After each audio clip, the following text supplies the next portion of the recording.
je m'appelle Benoît Voyer. Depuis l'automne 2024, d'un mois à l'autre, je visite les lieux de sépulture des premiers ministres du Québec et du Canada. Depuis 1867, il y en a eu 32 qui ont dirigé le Québec et 24 qui ont dirigé le Canada. Visiter ces lieux permet un exercice de mémoire. Chaque fois, si je connais peu le personnage, je relis le résumé de l'existence, de ce qu'il a été. Pour les autres, depuis Jean Lesage et Pierre-Éliott Trudeau, il me suffit d'entrer dans mes neurones cervicales pour me souvenir d'eux.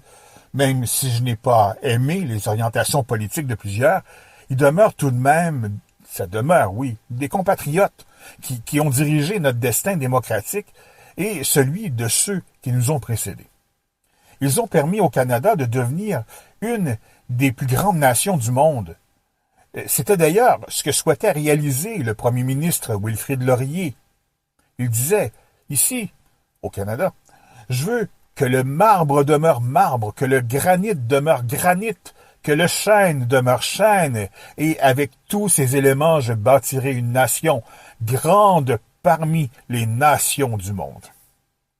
Nous sommes chanceux d'habiter ce grand pays qui nous permet d'être ce que nous sommes sans contrainte. Je pourrais faire mien les propos du premier ministre John Diefenbaker le 25 avril 1958 dans un discours prononcé devant le Congrès du travail du Canada. Il disait ceci: « Je suis Canadien, un Canadien libre, libre de m'exprimer sans crainte, libre de servir Dieu comme je l'entends, libre d'appuyer les idées qui me semblent justes, libre de m'opposer à ce qui me semble injuste, libre de choisir les dirigeants de mon pays.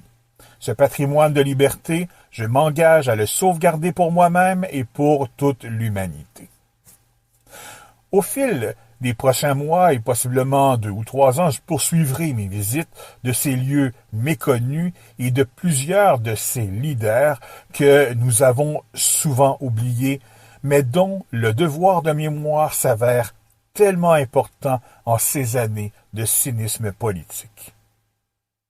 Pour relire les notes de cette chronique, consultez la section « Au fil des jours, des semaines et des mois » de mon blog, tapez www.benoitvoyerenliberté.blogspot.com.